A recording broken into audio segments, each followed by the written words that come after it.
hospitals, and access to water and sanitation services depend on electricity. Fuel for the power plants has almost run out. Gaza is plunged in darkness, literally and metaphorically. The only light is that of Israeli explosions. This is Palestine, where in full view of the world, the Israeli airstrikes bring down entire buildings to kill and terrorize innocent Palestinians and even silence the media. It is time to say enough. The voice of the Palestinian people cannot and will not be silenced. We, the representatives of the Islamic world, are here to speak with them and for them. Mr. President, it is appalling that the Security Council has been unable to exercise its primary responsibility for the maintenance of international peace and security. The Security Council has failed even to demand a cessation of hostilities. Those preventing the Council from doing so bear a heavy responsibility. In these circumstances, the General Assembly must assume its own responsibility. We must not fail the Palestinian people at this critical juncture. Mr. President, our first priority must be to halt the Israeli aggression. I hope that even at this 11th hour, the Security Council will call for a cessation of Israeli attacks.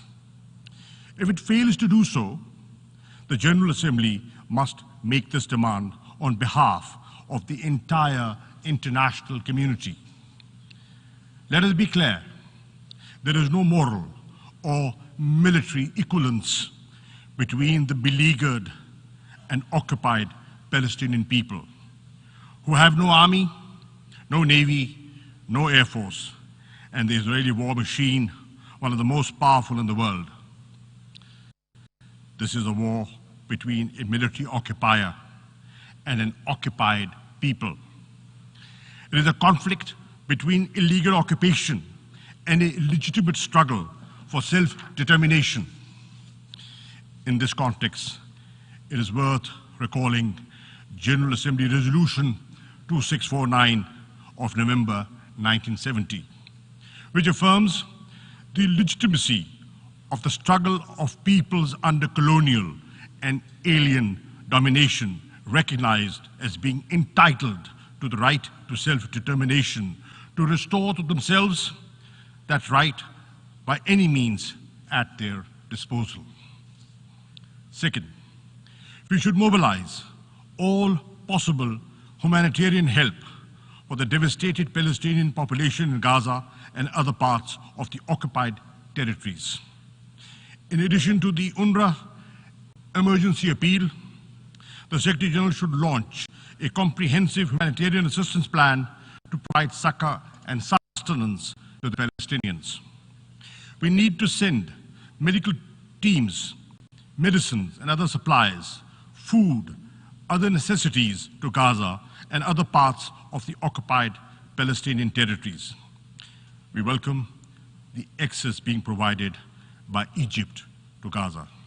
Israel must open all access points to Gaza to ensure the timely and urgent delivery of international assistance. Third, the General Assembly should call for concrete steps to protect the Palestinians. We should deploy an international protection force, as was called for in the General Assembly Resolution ES 10/20 and as demanded by the Islamic Summit Conference on the 18th of May 2018. If the Security Council cannot agree to send the protection force, a coalition of the willing can be formed to provide at least civilian observers to monitor a cessation of the hostilities and supervise the provision of humanitarian help to the Palestinians. We also call on the Secretary General and the High Commissioner of Human Rights to offer protection to Israel's Arab citizens who are being lynched and murdered by fascist Israeli gangs at the present time. Fourth, the General Assembly should condemn Israel's forcible and illegal eviction of Palestinians, including in Al-Jarrah district of Jerusalem, and continued construction of Jewish settlements.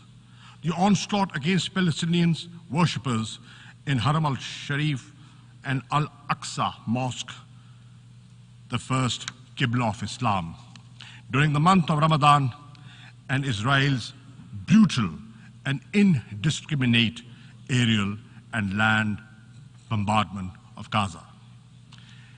Israel's crimes against humanity should not escape accountability.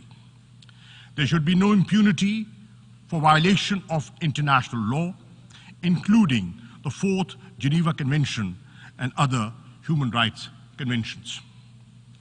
The Human Rights Council, the ICC, and the ICJ and other avenues should be activated to ensure Israeli accountability for its war crimes. Fifth, we must revive concrete efforts to end Israel's occupation of the Palestinian territories and to dismantle the illegal settlements and the apartheid-like regime Israel has imposed in the occupied territories. The General Assembly should secure unconditional implementation of Resolution 242 of November 1967, in which the Security Council declared the inadmissibility of the acquisition of territory by war and demanded that Israel withdraw its armed forces from territories occupied in the 1967 war. It is therefore imperative to initiate bold steps to secure the implementation of the Security Council and General Assembly resolutions calling for the establishment of a viable, independent, and contiguous Palestinian state with Al-Quds, Al-Sharif as its capital. Pakistan endorses President Abbas's call for an international conference to secure a peaceful settlement. Mr. President, the Palestinian tragedy is at the heart of the turmoil and the conflicts in the Middle East. It is also the principal root cause of the humiliation and anger in the Muslim and Arab world. Anger which breeds extremism and often spawns acts of violence. A just solution for Palestine is imperative for the maintenance of regional and global peace and security. Clearly, the onus for restoring peace rests on Israel. It must end its occupation. It must implement the resolutions of the Security Council and the General Assembly. This General Assembly session must send a clear message to the Palestinian people and to Israel. It is only through determined and decisive action that this Assembly can restore the credibility of the United Nations and demonstrate its effective role in preserving world peace and global order based on equity and justice. I end with a verse from a great resistance poet of Pakistan. "E-arz Palestine, मैं भी हाजिर हूँ." O land of Palestine, I too am there for you. I thank you.